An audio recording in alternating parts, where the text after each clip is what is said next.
Diabetes Connections is brought to you by Animas Corporation, providing insulin delivery products for people living with diabetes and part of the One Touch family. And by Dexcom. Take control of your diabetes with the world's first continuous glucose monitoring system that sends glucose readings directly to your compatible smart device. Live life on your own terms with Dexcom. Hi, it's Stacey. This podcast is not intended as medical advice. You know that. If you have those kinds of questions, please contact your healthcare provider.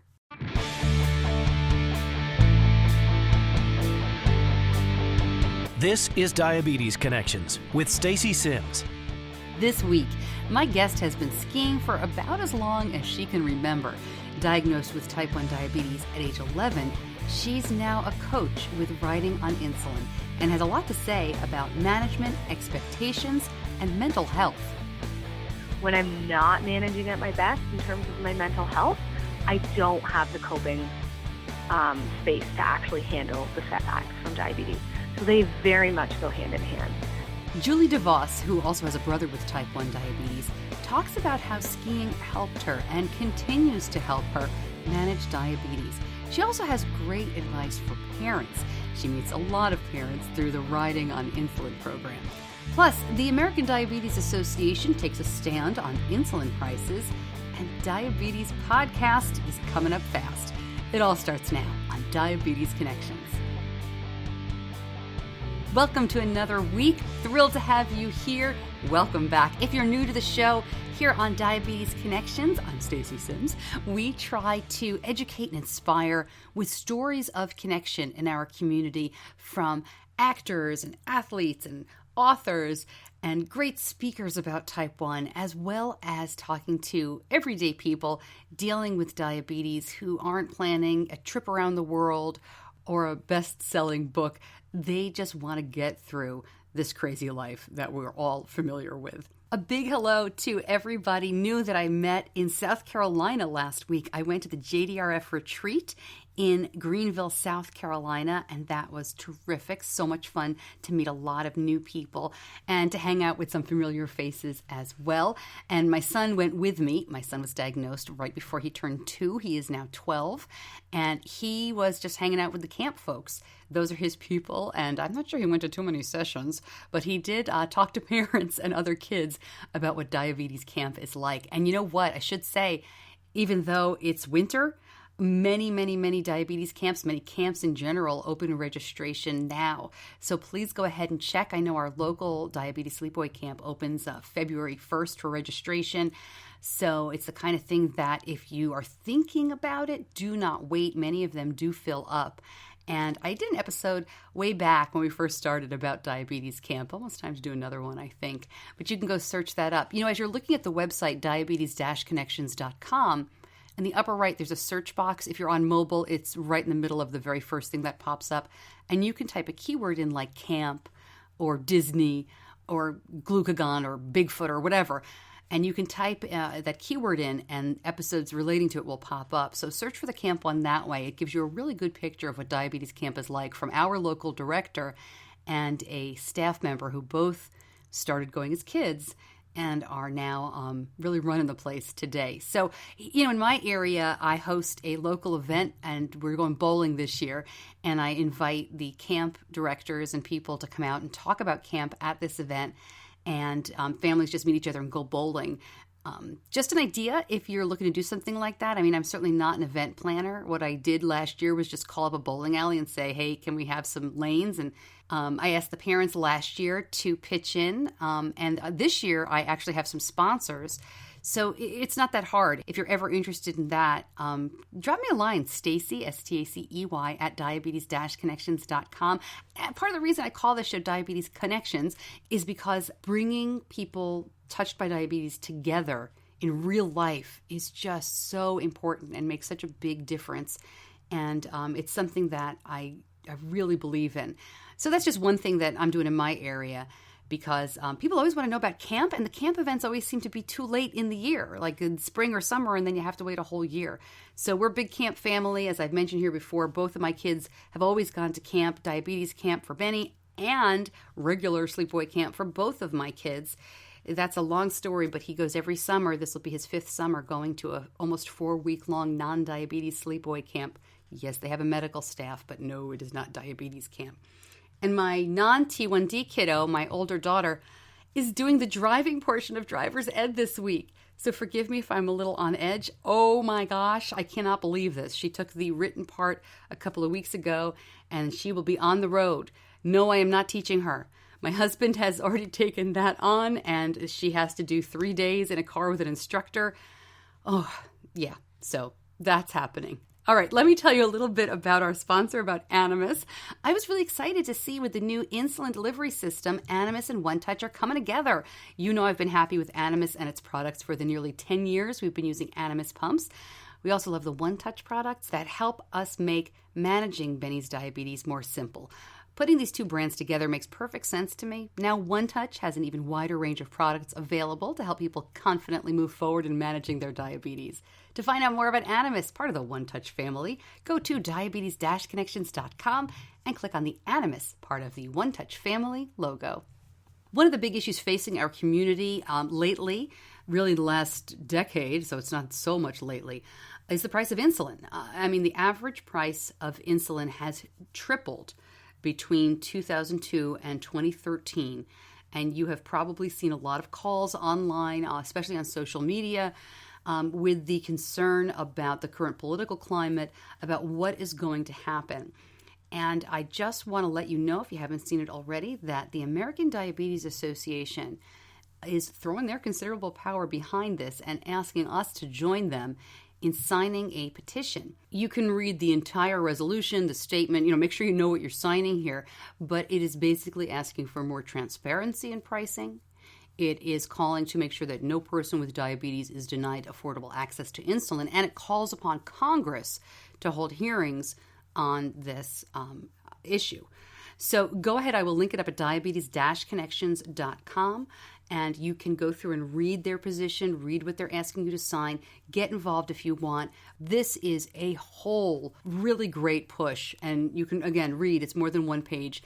Read about their resolution, their position, and their efforts here, and definitely think about getting it done. The other issue I want to mention briefly about insulin prices is Blink Health. Did you hear about this? Starting January 1st, Blink Health, which I never heard of, announces a Lilly Insulin Patient Access Program. They're offering 40% off of Lilly insulins, which includes Humalog, and that began on January 1st. I sent that out last week in the newsletter, and I do want to make sure that everybody knows about it, so I'll link it up this week at diabetes-connections.com. But listen, if you're not signed up for the newsletter, please go ahead and do that. This is the kind of stuff I send out there.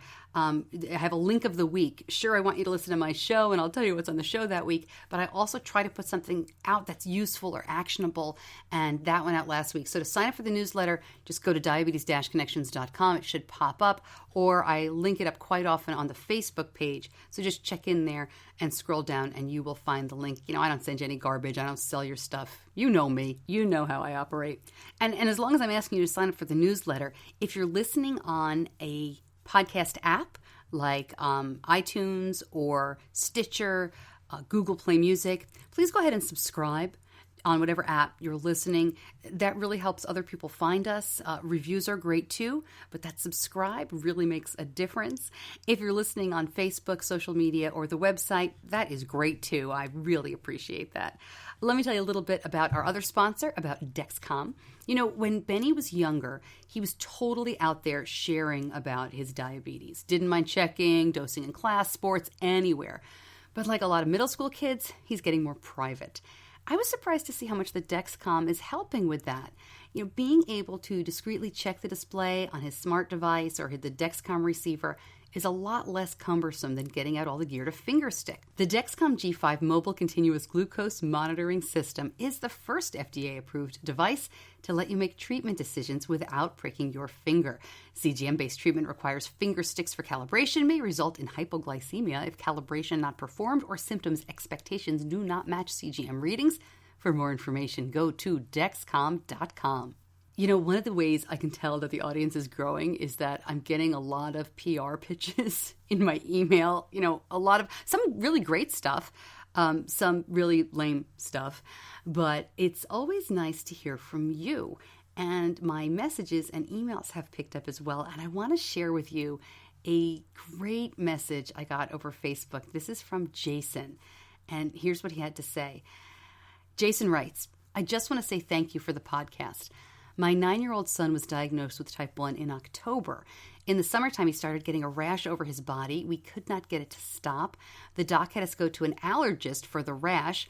After 3 visits to the allergist, which are 1.5 hours away, he said we need to take other tests, so we did more blood work and went home.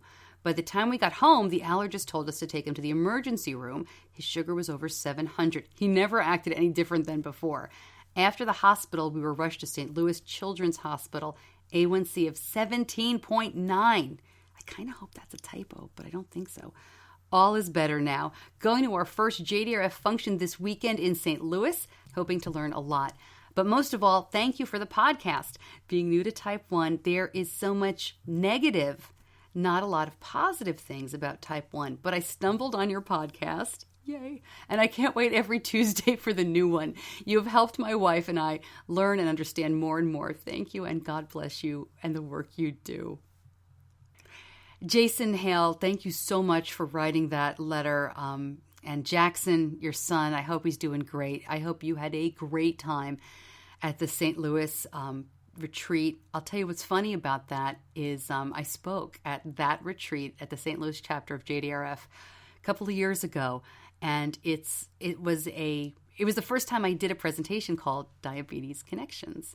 They had read my blog and asked me to come out, and I didn't have a program. You know, this was it 2013? So but they liked my blog. They liked what they heard. So we could together try to think of what people leaving a conference might want to hear, and we came up with Diabetes Connections, which is how do you stay in touch? What can you do once you're back home to make sure that you don't lose that feeling of connection? And out of that presentation came Diabetes Connections podcast. So Jason, you don't know how much it means to me to think that I might have made a difference to your family. Man, I hope you're doing well. Thank you so much for writing that. Got to mention Diabetes Podcast Week. That is coming up next week. I am so excited. This is the second year in a row that we have done this. I had the idea after reading on Diabetes Mine when I launched the podcast in 2015 that there were other diabetes podcasts. I knew there were 1 or 2, but I didn't realize how many there were. Some have come and gone in the time since then. But last year, I rounded up a dozen podcasters. This year, doing the same. And what we're all doing is promoting the Spare a Rose campaign, which will kick off around Valentine's Day. And that helps children in the developing world get life-saving supplies for type 1 diabetes. I mean, really the basics. So more to come on that. But please watch for the hashtag #DPodcastWeek. And, follow me on social media, and we will be telling you a lot more about that. But that launches with next week's episode, which, by the way, the episode is going to be about looping and open APS. I'll be including a lot of information about Spare a Rose, but I really wanted to learn more about the technology, the kind of the do-it-yourself technology that people are using to close the loop and make the insulin pumps, CGMs, talk to each other. It's pretty wild stuff. So we'll be looking at that next week, so stay tuned. Okay, my guest this week, Julie De Vos, is from Toronto, Ontario, Canada. Her whole family skis, and she started skiing as a toddler, jumping right in there, growing up as a competitive skier, and finding out she had type 1 diabetes at the age of 11. I met Julie recently. My family went to a riding on insulin session in Virginia. It was the first time either one of my kids had been snowboarding. It was great. It was so much fun. But as you'll hear, it was not perfect.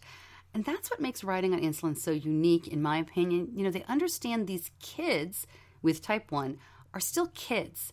And they just want them skiing and snowboarding and having fun. And you'll hear more of the story specifically about what happened with one of my kids. Oh, and we happened to do this interview last week on a day when Canadian social media was talking about mental health. They had an online campaign called the Bell Let's Talk campaign. I'll link that up at diabetes-connections.com. And it was great that that came up. And here's my talk with Julie De Vos. It was great to meet you at Riding on Insulin, and my kids had a lot of fun. We're trying to find out when we're going to go snowboarding next because they're dying to go again. How did you get involved with Riding on Insulin?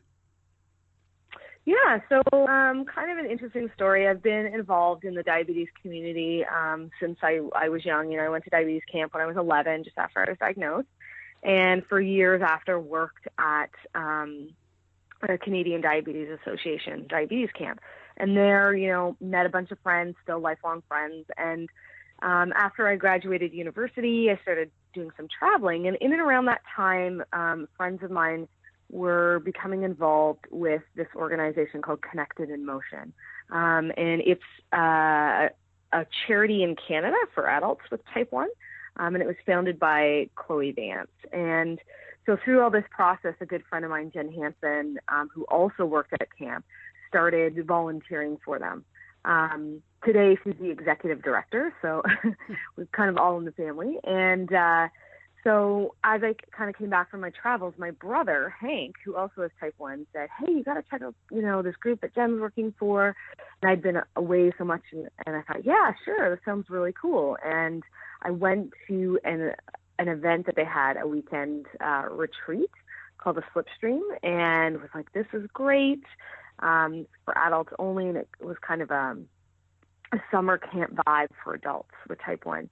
And in and around that mix, I just, you know, was settling back into Toronto after doing some travel and living abroad, and just thought, oh, you know, I want to get more involved in the diabetes community like I had been in years past. So I actually went online and I Googled skiing and diabetes, and up popped Riding on Insulin. I was like, this is great. This is exactly what I'm looking for.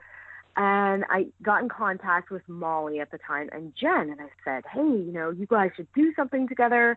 You know, I can help. I work in the ski industry full time.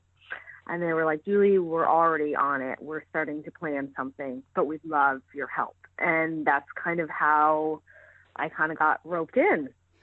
I say roped in as if it was like against my will, that really I'm the one that sort of tracked everyone down. But, and yeah, so the way it kind of all started was Riding on Insulin partnered with Connected in Motion to bring some events to Canada and to expand their programming, and also for Connected in Motion to, you know, extend to a younger audience. And yeah, so I started helping out with that and volunteered at some camps and just got really involved. And then Molly said, you know, we're going to do this coaches thing with a bunch of, you know, guys who we think and gals who are just pretty, you know, excited. And I was like, well, you know, I used to do this, you know, training programs for my home hill that I worked at, so I'd love to help out. And from there, I jumped in, and at that point it was Jen and Molly kind of got together and said, wow, we need to find a job for you.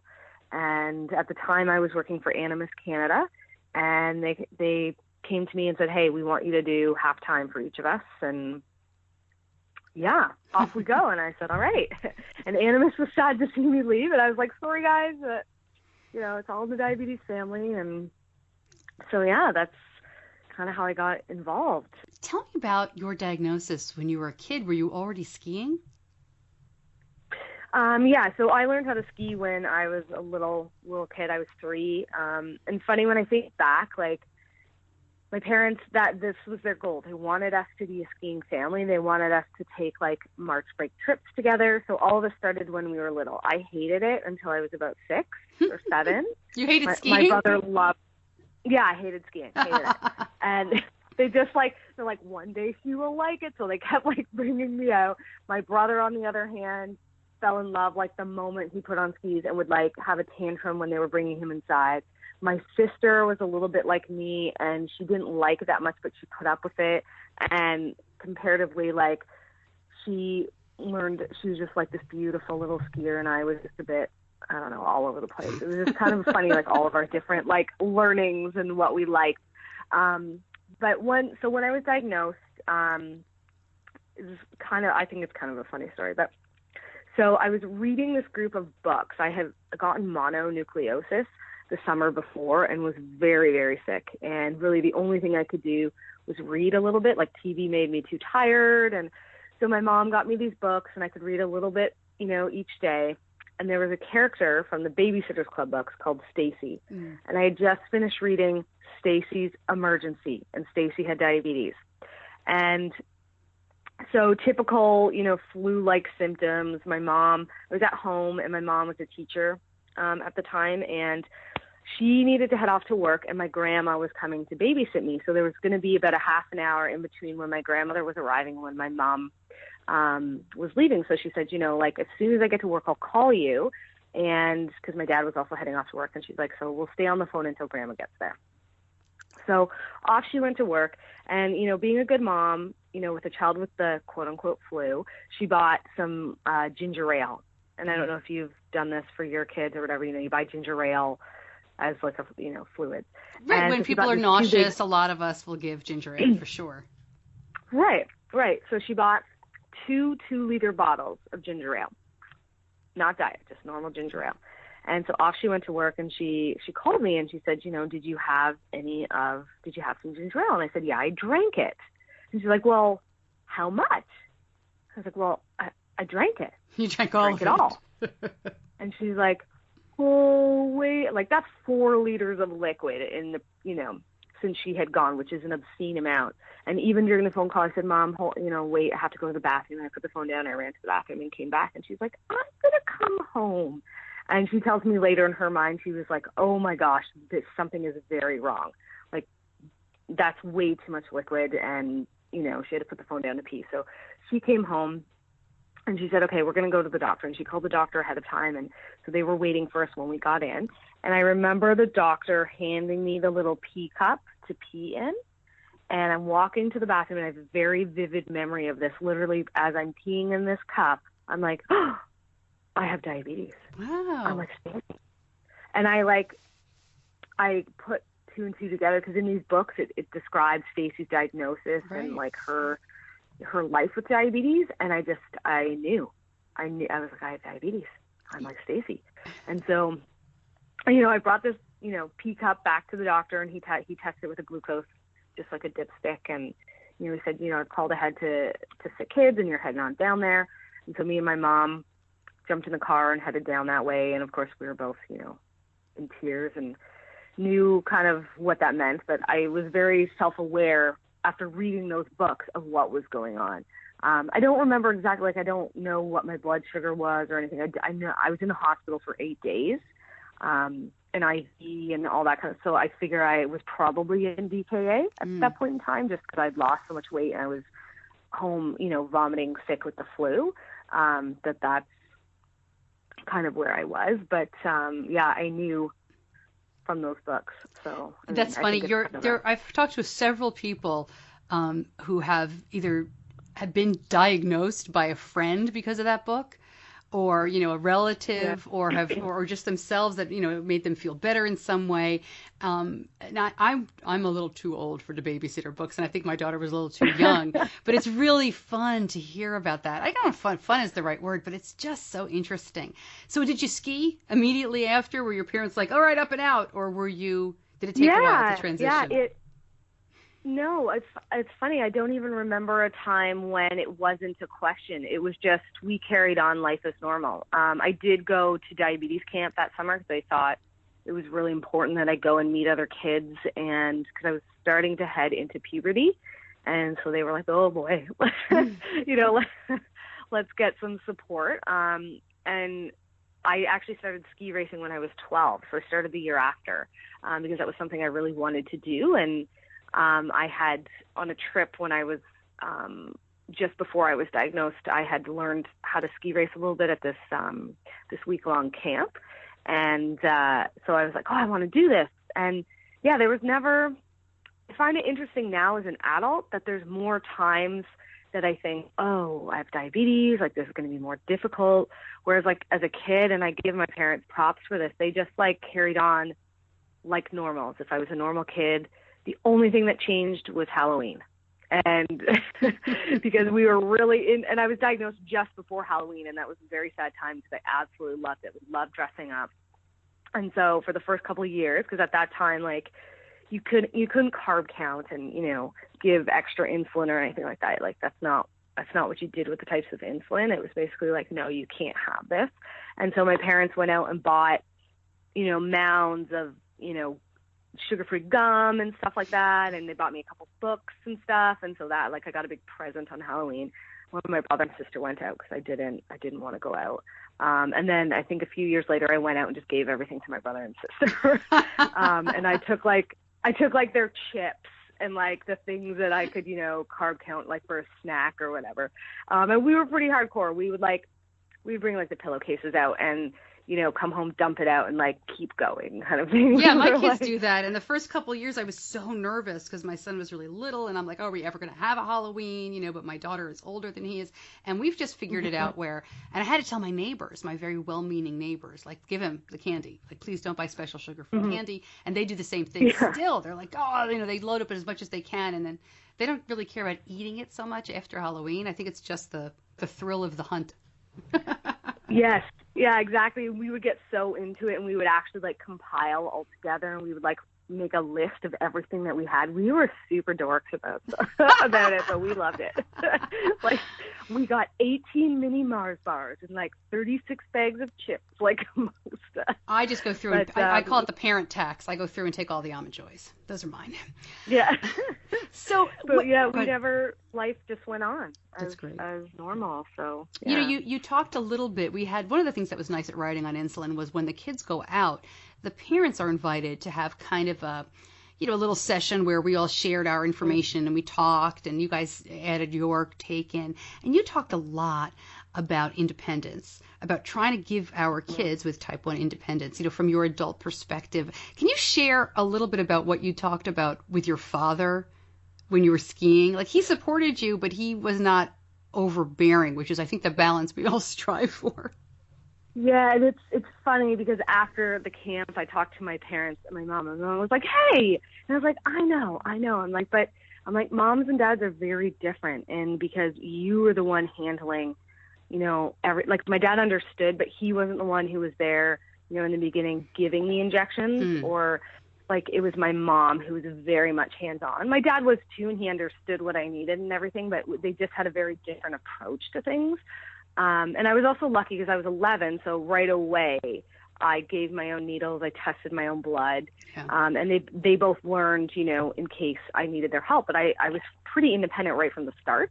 And my dad says, and my mom, they tell me the story that they remember like the first time they were showing us how to give an injection on an orange, and you're like, well, I'll do it, and I just did it. And for them, they were like, oh, they were so proud that I just kind of was like, well, I'll just and so I think, and they encouraged that as well. They never said, oh, no, they wanted me to do that. So yeah, with my dad, we have obviously a different relationship than my mom and I. I think my mom and I are very similar in some senses, and my dad and I are very similar, and the way we kind of, I guess, see things is more similar, my dad and I.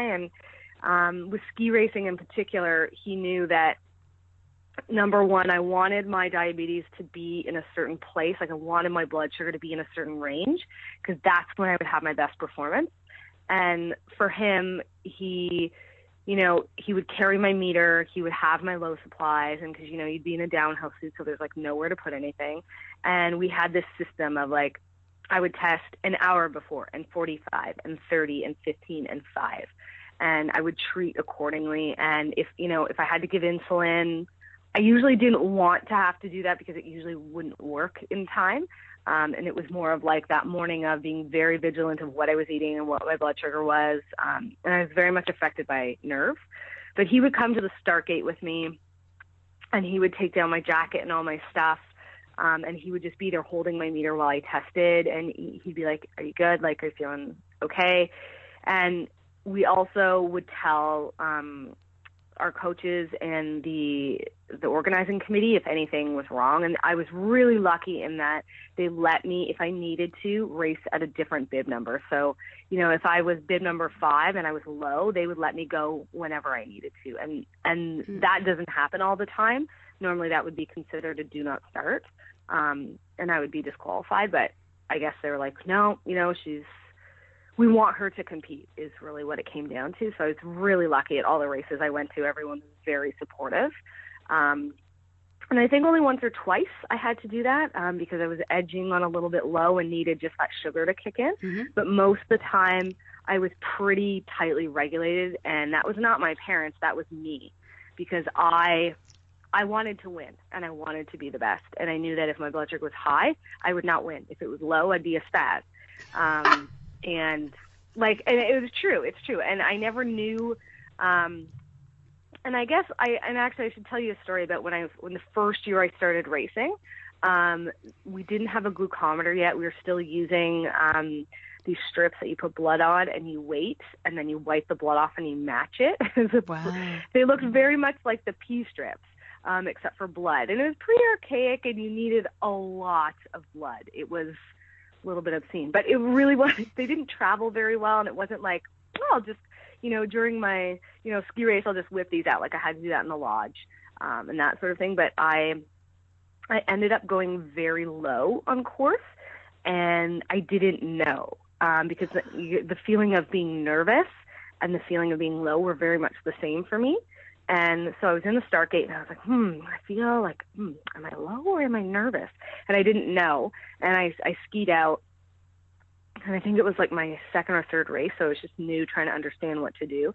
And I definitely was low. I fell because I couldn't really ski.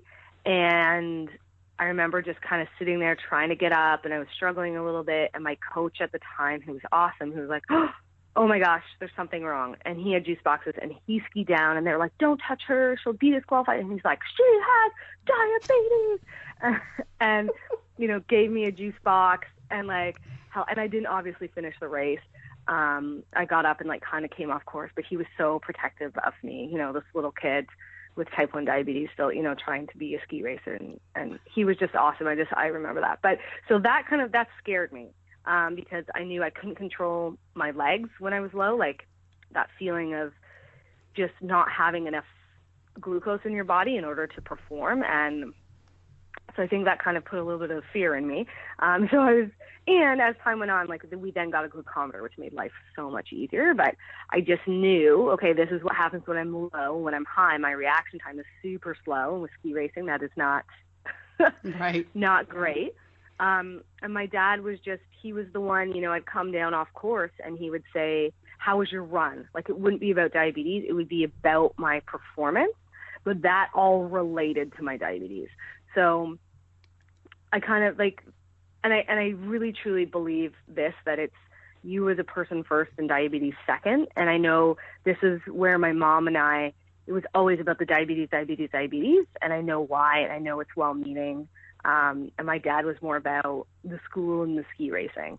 And maybe it was because he knew my mom was asking about the diabetes, and it would be like, well, two of us don't need to be asking about it. And that's sort of the roles that they slid into.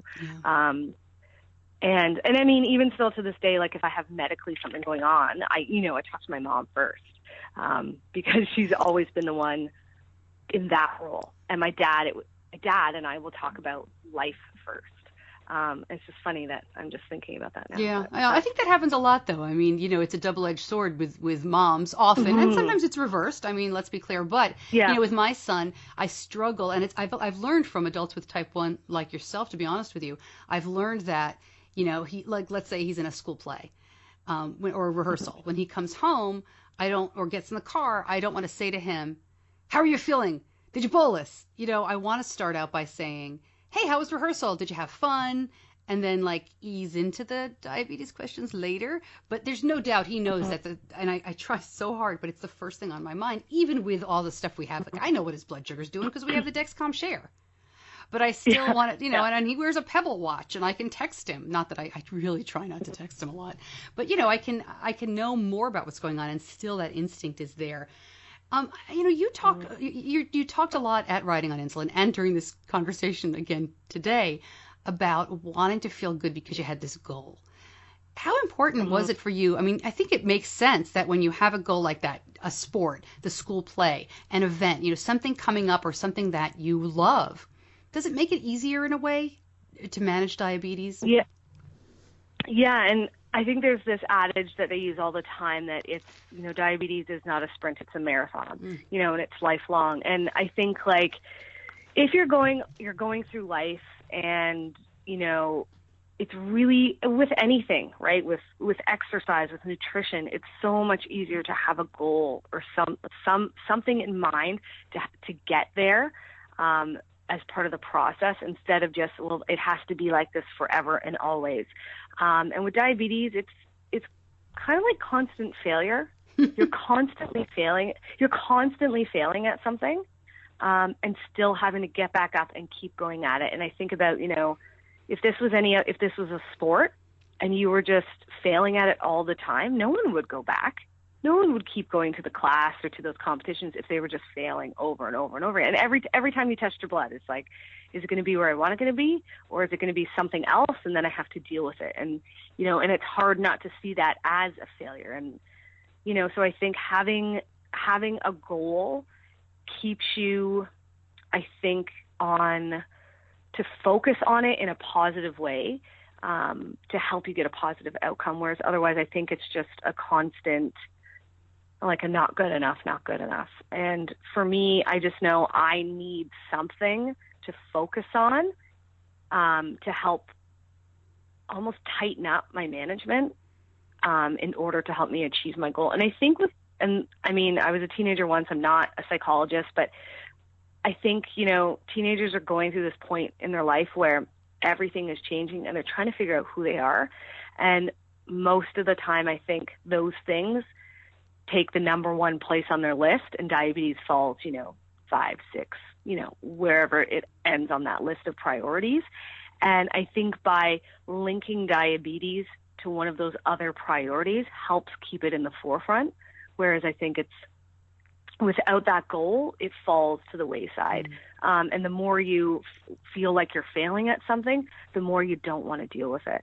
And that's still, for me, true to this day. The more I'm feeling I'm just doing crap at it, I just want to be like, oh, forget it. Like, oh, I'm just not going to bother. Oh, I'm just not going to think about it.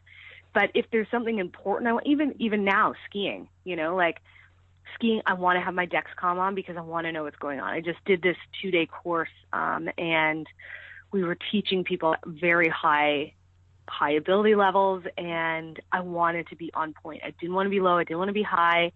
I needed to be, in my certain range that I feel comfortable with, to make sure that I was, number one, getting the most out of this course. And then when I got up to speak and teach in front of everyone, that I wasn't, fumbling on my words and stuff like that. And lo and behold, diabetes played the fun game that it does. And I went low I was like dropping down as I was supposed to teach. And I was like, you've got to be kidding me. And I'm like, no, really, it's not an excuse. Look at my blood sugar. Like, it's dropping. And everyone was super supportive. And there was a point where I guess I got pretty pale, because they were like, are you okay? And I was like, I'm fine. I took a bunch. It's just taken a little bit to get back up. But, and had I not had my Dexcom, I wouldn't have known that I was starting to drop like that. So I managed to stave off a pretty good low, because I dropped pretty quick. But, I think those types of things throughout my life, they give you a focus. And I think, especially with teenagers, and for me, I did sports and I ski raced, and that's where the diabetes care came into play, in that, like, I wanted to do well at my sport. So therefore it meant that I needed to, be on top of my diabetes management. And it doesn't say I didn't struggle with it and I didn't have the same teenage struggles. Of course I did. And I had moments where, I had a lot of anxiety, and I still do as an adult. And I talked a little bit about that at Riding on Insulin. That's another thing I think is really important. And kind of like off topic, but today in Canada, it's Let's Talk, and it's Bell Canada supporting Mental Health Awareness Day. So if you check out my Facebook page, I actually have, they've got like a little overlay picture that you can put on, to bring awareness to mental health and mental wellness. So I think, that's another piece that, numbers aside, how you're feeling, and that goes into the teenage years too, right? When you're struggling with something, all sides of your life struggle. It's not just one thing. It's not just diabetes, but I think diabetes can be a symptom, and it can show you when something's happening. As a parent, if things start going to the wayside, they're not paying attention, they're just, ignoring more than usual, that maybe something else is going on, and whatever that may be. So yeah, it's funny that you mentioned Let's Talk Day in Canada. I follow George Canyon on Facebook now. Oh, awesome. Yeah, I interviewed him last summer. He's, big Canadian and really well-known country singer here too. And he talked about, I guess the hashtag is Bell Let's Talk Day. And as you listen, this interview was obviously done earlier than we're airing it now, but I'll put information up about that. But what is that Let's Talk Day? Can you tell us a little bit more about that? Yeah, it's basically an initiative from Bell Canada, just to get talking about mental wellness, as well as mental illness, and to reduce the stigma around mental illness. And I think in the diabetes community, this is so important. And you see a lot of information online about burnout and about mental wellness and mental health, but you don't see a lot of firsthand stories. And I know a lot of clinics don't have social workers or psychologists yet, and it's not something that's fully integrated into people's care. And it's important. It's so important, and it's so prevalent. And that's the thing that I think when I was diagnosed with anxiety this past year and depression, from having dealt with anxiety for so long and not knowing, as I started to talk a little bit more about what was going on with me, people in my community were saying, oh, me too, oh, me too. And I thought, wow, this is so much more prevalent than we realize. And even though, it's kind of removed when you read about burnout online and, the steps and actions and things you can do for yourself versus someone saying, this is happening with me, this is what's going on, this is how I felt, this is where I am now. And I do think, with diabetes, when I was diagnosed, no one talked to me about how I was feeling or, talked to my parents about now they're going to be taking on a caregiver role and how stressful that's going to be or how the family dynamic is going to change.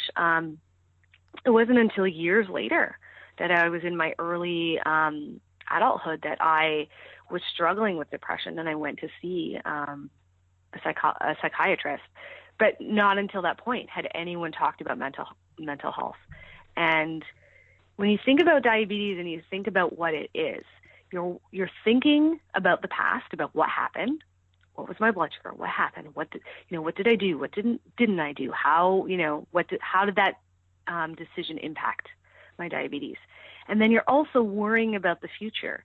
Ooh, this might happen, bring this, make sure I've got this. Ooh, maybe do I need to change my dosing? What do I need to do?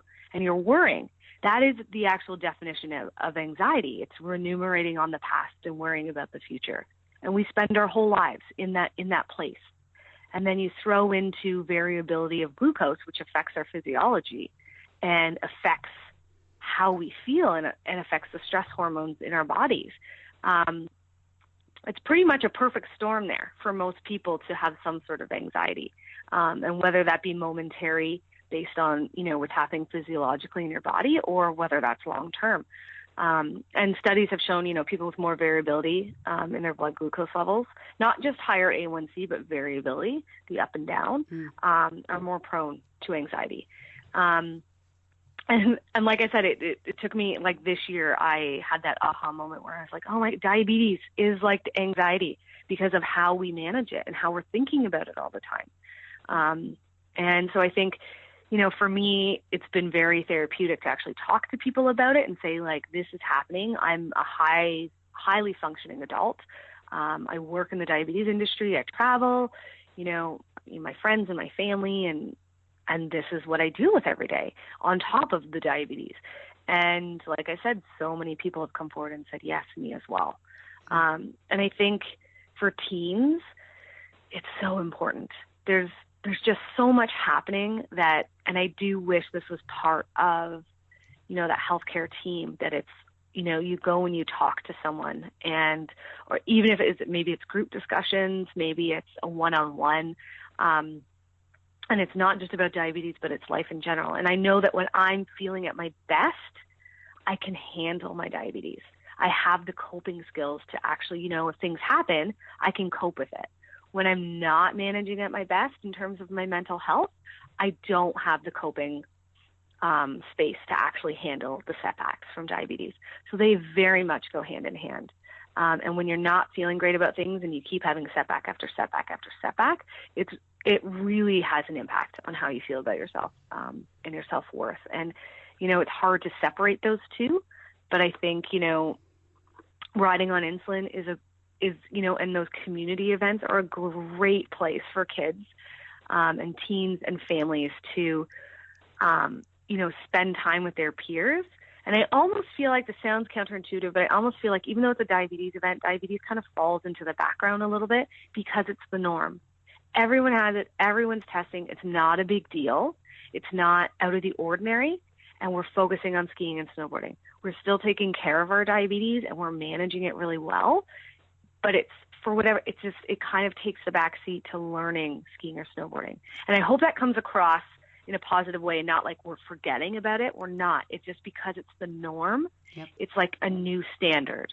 And I think it's so important for parents to take the time to go to that parent session. And Molly and I don't normally talk at them. We're normally engaged in doing other things. And I just, after having my diagnosis this year, I just felt it was so important. And knowing the age group of the kids at this camp, where most of them were just on the verge of the teenagers, I was like, I feel like I want to talk about my experience and how important mental health is, because I feel like some people are scared to talk about it, or they think, mental health. But it's like anything. It's like a physical spectrum. Mental health, there's the spectrum. There's wellness, and feeling really great. And then there's illness. And then there's everything in between.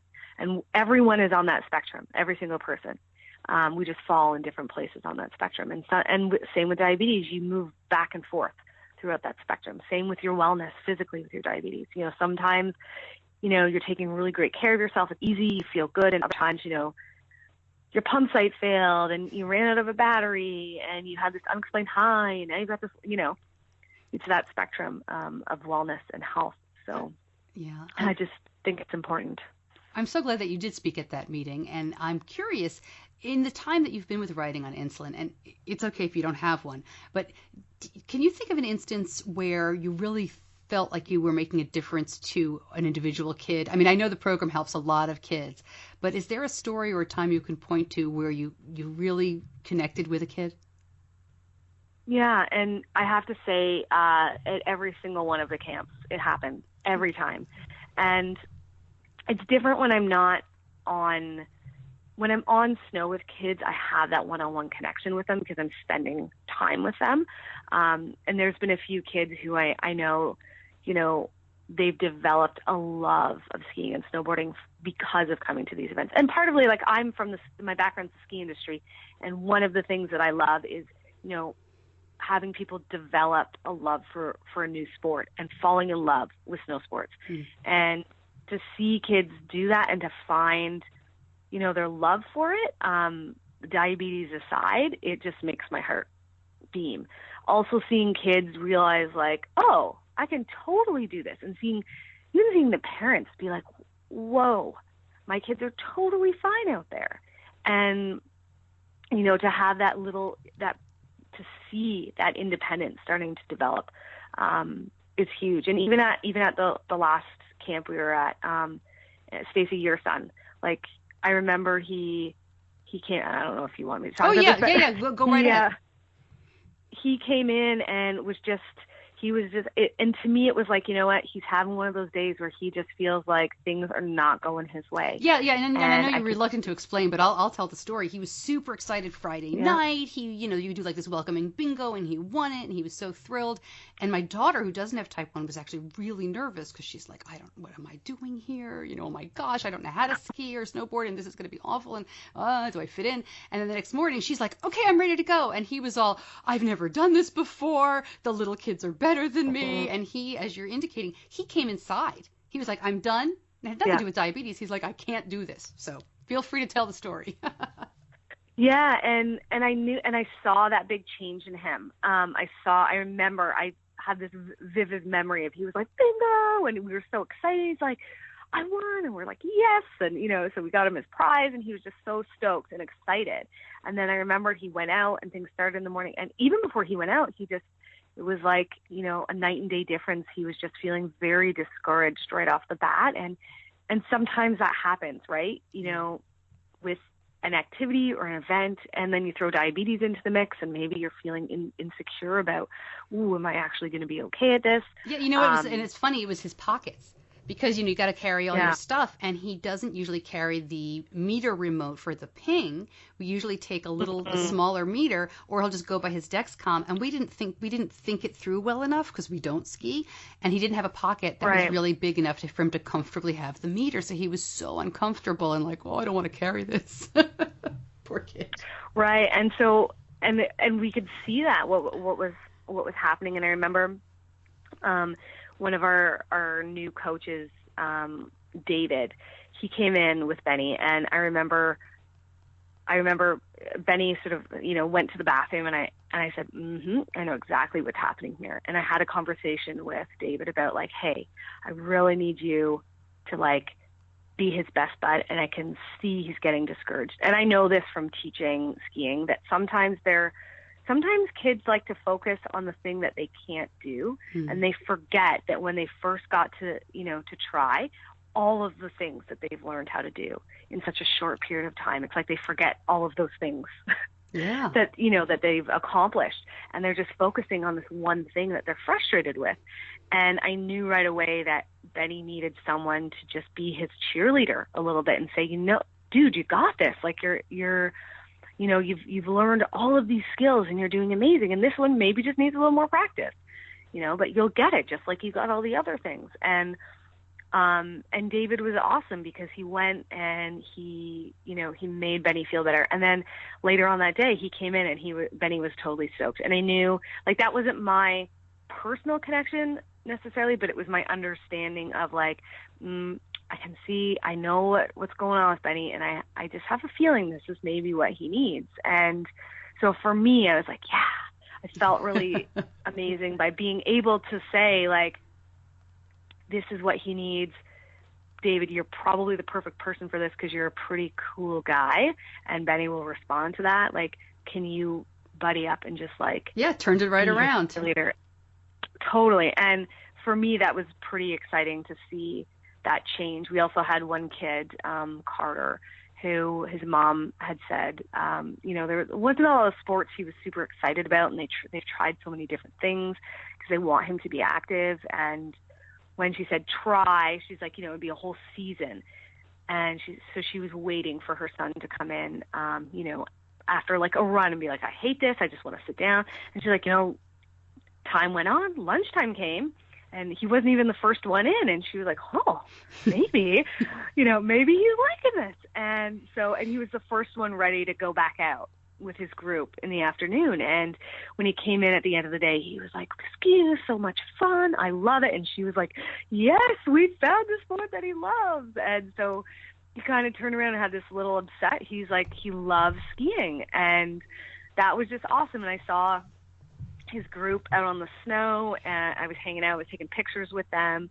And to see that, like, that group was great. They were all first timers and all left having had this like amazing experience. And I think at this camp, I had some really good connections with parents, which is usually a different thing for me. Cause normally if I'm out on the snow with kids, I'm getting the connections with the kids. But I think this camp, I really connected with a lot of parents, and really got to know their story and the story of their families. And for me, I know just hearing from you, Stacey, and hearing from a couple of the other parents that they appreciated that I was pretty open with what my childhood was like, and just even about, mental health, because I did have some parents come and talk to me about some aspects of that. And so I think for me, that's making a difference for those kids because I've connected with their parents. So, and that's, I love to say that's every camp. Every camp you make connections with kids and with families, and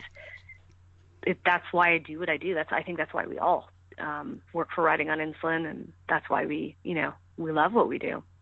That's great. Makes a difference. So I definitely agree that you make a huge difference when you talk to the parents about your experience, because some of the best advice I've received is from adults with type 1. I think sometimes as parents we forget that our kids are going to grow up, and we want them to grow up and go away. I mean, I love my kids, but we don't want to be on top of them their whole lives, right? That's the point. You give them their independence. So it's so helpful for me always to meet adults with type 1, and I apologize because I always ask you 5,000 questions.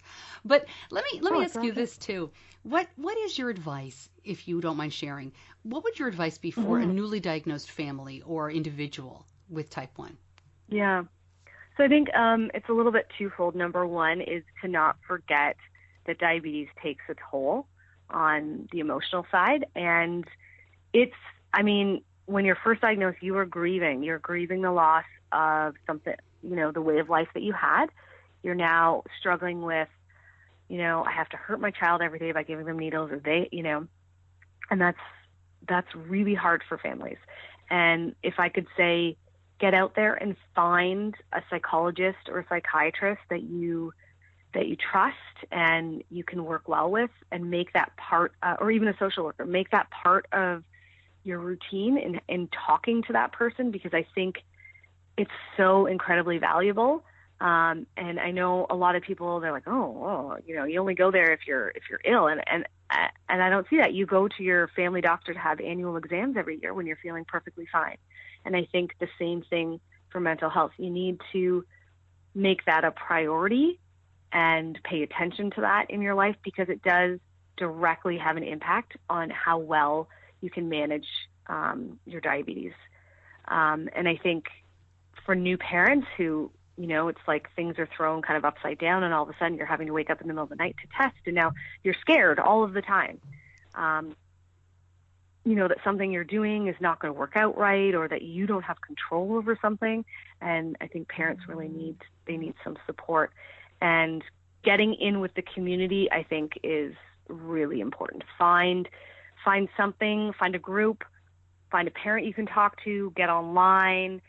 In-person things, I think, are amazing for kids and for families. It also helps deal with learning about independence. And this is something that I really believe in, that parents, you guys are there to help. I kind of think of it like, it's kind of like a ship. And for now, you're steering the ship, right? And you're kind of going along. But eventually, your child has to take on, they've got to be the captain. So, your child's got to be your first mate. They can't be like the guy swabbing the deck. They've got to be your first mate. And they've got to be helping you make decisions. So even when they're little, talking to them about the decisions that you're making, even if they don't necessarily understand, at least it becomes part of the vocabulary. Like, I'll use Benny, for an example, but like, hey, Benny, let's give 8 units of insulin. Okay, that's probably a lot for a little kid, but like, let's give, this number of units for this, because this was your blood sugar and this is what you're going to eat. And even though they're not making that decision, you are including them, because you're saying there and you're letting them know what you're doing. I think my parents having, letting me take the reins right away in terms of giving my injections was amazing. And not every kid will be there, but have trust. Kids are amazing. I remember seeing like little 8-year-olds at summer camp before I had a pump, with their insulin pumps. They knew everything there was to know. If they can play like PlayStation and DS and like use cell phones and iPad, you bet they understand how to use an insulin pump and can learn. Kids are super smart. And I think like building that independence early is so important. And that doesn't mean just giving all the reins up. And I don't pretend this is easy.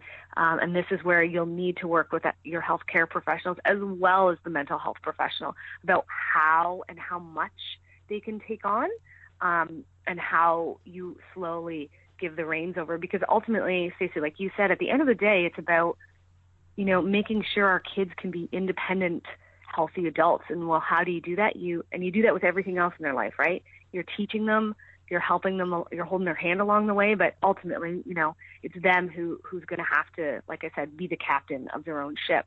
And eventually, like, you guys will switch roles. They're not your first mate anymore. They're the captain and you're the first mate. And then, I hate to say it, but eventually you might, be put down to the swab or something. Something like that. You hope you'll stay first mate. That's the goal. That's that really they don't, funny. Relegate you down to something else. But most days I kind of just feel like think the parrot on the shoulder, Yeah.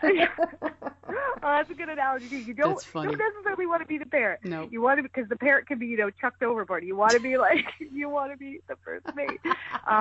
And how you get there is different for every child, and what you feel that they can handle and what you as a parent can handle. But I do think those two pieces of don't forget about the mental health side, the emotional side, the toll that it takes, and to remember that it's not constant. If you're feeling great one day, it doesn't mean it's going to be like that every day. If you're feeling like crap one day, it doesn't mean you're going to be feeling like that every day. But it is something to be cognizant of and to take care of. And then building that independence as your kids grow up. And I think it builds a really great relationship with you and your kids. And like I said, with my dad, I felt like he respected that I understood what I needed to do, and that if I was having a problem, I would talk to him about it. And I think that was probably the hardest thing for me growing up, was being open. And I think that had to do with my healthcare professionals and how they made me feel very judged if my blood sugar was out of range. And, they brought out this red pen and would circle, and you just felt like you were this terrible person. Not that you were a kid with raging hormones, and you don't want your kids to be dishonest. You want them to be open and say, yeah, I ate 3 chocolate bars. And you say, okay, did you bolus for them? You don't want them not telling you. And then you're like, well, why is your blood sugar this? You want them to feel comfortable enough that no matter what they do, whether you agree with it or not, that they're going to tell you about it. And I mean, I think that's with anything with your kids. That's probably the ultimate goal, is that, maybe you don't agree with what, they do with their friends, but if they can tell you about it, you've done something amazing with them, because you've got that relationship. And it's kind of the same with diabetes. There's a lot of shame and judgment and guilt that comes with having type 1 and the way the world views diabetes. And even when we have like a blood sugar of 100 and someone says, awesome, that also implies that there's a negative. So if 100 is awesome, then what's the not awesome? And so the verbiage and the language all kind of plays into that. But yeah, I think those two pieces, building independence and kind of pumping your kids up, that sort of, pardon the pun there, and taking care of mental health. And with mental health comes a lot of things. It comes like the vocabulary, the language, the side of mom and dad as caregivers, your other kids. I know my sister came to us recently. We had a conversation about when we were kids, and she said, yeah, I felt so left out because you guys got to go to camp and I didn't. And this was my brother and I going to diabetes camp, and we never knew she felt this way. My parents didn't either, but she felt totally left out. She's like, well, because you guys got, this attention and you got to go to camp and I didn't, and it wasn't fair. And so, even, with your other kids who don't have type 1, in managing, their feelings and, spending time with them and how they feel about everything. And every kid and every family is different. But I definitely think that would have been a positive thing for us to have been, with a social worker or something like that from the beginning, to help with, especially with my relationship with my mom too, and to help her, because I felt like when she had 2 kids with diabetes, she's like, oh, I never slept. She's like, I just didn't sleep again. Yeah. Because she was up every night testing and just worrying. She's like, I never really got a good night's sleep because I was always worried about you guys. So, yeah. I know this is running long, but I have to ask, do you and your brother help each other out now? Like, do you still talk about it? Okay. Yeah, and like I have a significant other that I've been with for quite some time, and he's great with diabetes. I do have to say though, my brother will always be my go-to, always. There's been times where I went into DKA a few years ago due to a pump site malfunction, and it happened very quickly. And it was my brother that I called. That was the first call, and he was there for me, and he was my advocate when, I really couldn't advocate for myself. And even when my brother, he was training for an Ironman last year, and he had a couple of not great, he got a viral illness and then did this big race and was just not doing well. And, I always feel like I want to be there for him, because in case something happens, like, I want to be the advocate for him, because I know. And it's happened a few times in the past, 5-6 years where, we are the ones that have been there for each other in those times. And even, like, he lives really close to me, and he'll be like, hey, do you have an extra pump site? And I'll be like, sure, come on over. And then I give him, Hank, why are you, not ordering your pump sites? And he's like, oh, you get off my back. And I'm like, yeah, here's pump sites, so, and same with him. He'll be like, oh, you forgot your meter? And I'm like, yeah, can I borrow yours? And he'll be like, oh, fine. So we're very close. And for us, it's like we're each other's first call for something. And I don't want to say I'm lucky that my brother has diabetes, because it's not something you would ever wish on anyone, but I'm lucky that we have each other, because I've never felt alone. And I know for him, I know when he's having a bad day, when he calls me and he opens up and he talks to me about it. Like, my brother's not that open about things. But I'm usually the person that he calls to talk to about that stuff. And, he'll be like, oh, this is going on. I'm just so frustrated. I'm like, yeah, man, just, we're each other's support, but also place to vent too. So yeah, it's pretty cool that we have each other. That's great. I know what you mean. It's great that you have each other. It's not great that you have somebody else in your family with type 1. I totally understand. Yeah, that. no. And there's actually, no, sorry, Stacey, go ahead. I was just going to say, is there anything else you wanted to mention? Oh, yeah, actually. So here's an interesting thing. My partner and I, Jeff, we've been in the process of wanting to adopt a dog. And we've gone here, there, and everywhere. We were looking for a specific breed of dog in the Pointer family, because that's what we love. And we wanted to rescue a dog. And so I was looking online, and there's a lot of rescue organizations in Canada, but I guess lucky for us, there's not a lot of rescue dogs. And in that particular breed. And so I started looking at rescue organizations in the U.S., because that's like what pops up on Facebook all the time and stuff. So I started looking around, and I happened upon this Wisconsin group, and I saw this guy, this dog, and his name is Airy. And Airy has type 1 diabetes. Oh. And I saw him, and I was like, oh, man. And I looked at how long he had been in foster care, and he'd been there for a year and a half. And that just broke my heart, thinking that nobody wants to adopt this dog, most likely because he has type 1. And so I got in contact with them, and, I'd been kind of chatting back and forth. I said, I'm in Canada. I know it's kind of far away.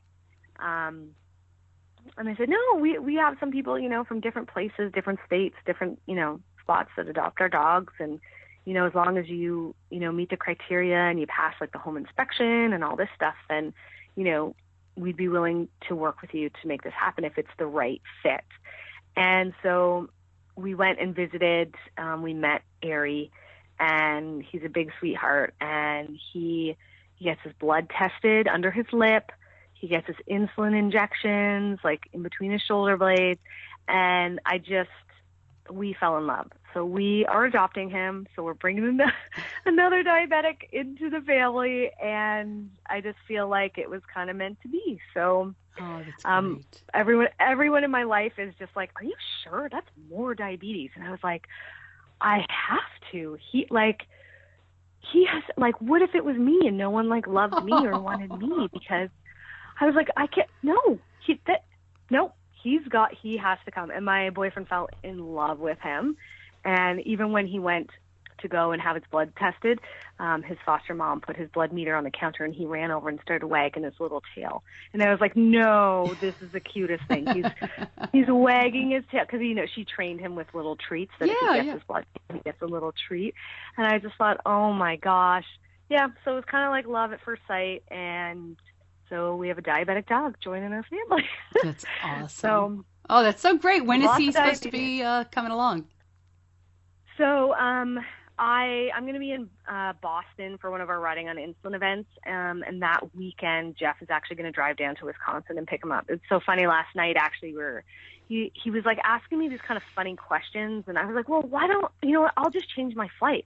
Why don't I fly to Chicago instead of to Toronto, and you can drive in, and then we'll go together? And he's like, and he had actually already been planning of going and picking Barry up and surprising me at the airport with him. Oh. And I ruined the whole surprise because I was like trying to, and he's like, well, wait, don't change your flight yet. And I was like, well, but does that work for you? And I was like kind of getting frustrated because I was like trying to make these plans, and he was like pumping the brakes on it. And he's like, all right, I'm just going to tell you, I've already been trying to like make a plan to surprise you, to bring the pup home, and you would see him or whatever. So yeah. So anyway, he's doing the drive that weekend, just because then I'm not flying and then having to do the drive with him. So he's gonna do it, and then he'll be home when I arrive at home on the 4th. Oh, is that February? Soon. Yeah. Oh, yeah. Great. Okay. Great. He's coming home super soon. So yeah, you'll see Facebook posts Yay. Of our new guy testing his blood sugar, and I'm excited that we're able to just give him, and his foster mom is great, but one of her dogs and him, they don't get along very well. So it's one of those things where it's like she could keep him, but she really can't because they're not, a little grumpy around each other at times, and it's a big deal to to have to be home every day at a certain time to give insulin and stuff like that. But it's just, that's kind of part of our lives. So like, what's one more blood test and one more injection or pump, whatever. Like it's just part of our standard, our normal. I love it. That's fantastic. Oh, congratulations! I can't wait to see the pictures. That's great. Yeah, we're super excited. Well, thank you so much for joining me today and talking about all of these different issues. This was wonderful. I really appreciate it. Yeah, thanks, Stacey, so much for having me. And it's great to actually, impart some of my experiences and, things that have kind of happened. And so, thanks so much for having me. And hopefully we'll see you guys again soon at another event. And maybe, I hope you guys come back to Virginia next year. And I see you guys, and Benny will be, ripping up the mountain on a snowboard. But I'm so happy by the end of the day how excited he was. Like it was so great to see that, that things turned around, and he was like, "This is the best." And we're like, "We knew it would be." So that was awesome.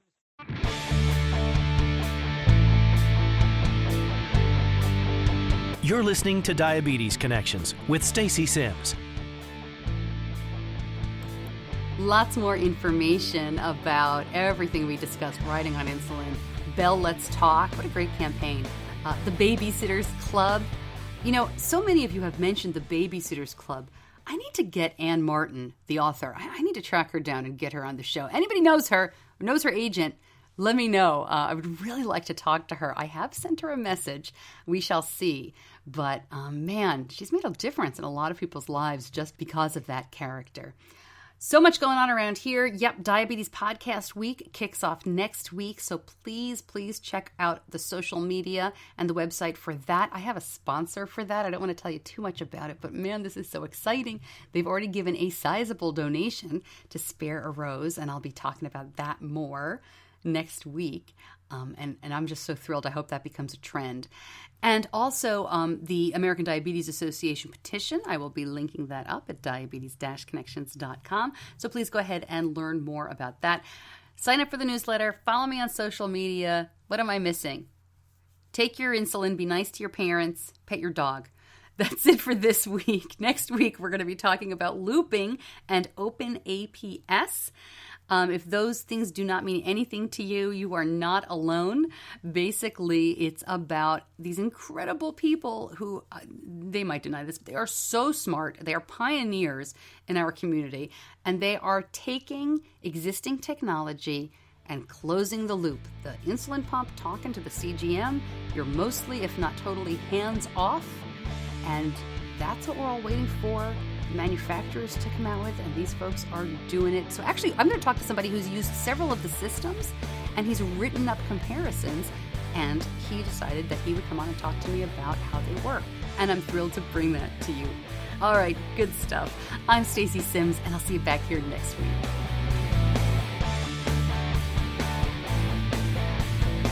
Diabetes Connections is a production of Stacey Sims Media. All rights reserved, all wrongs avenged.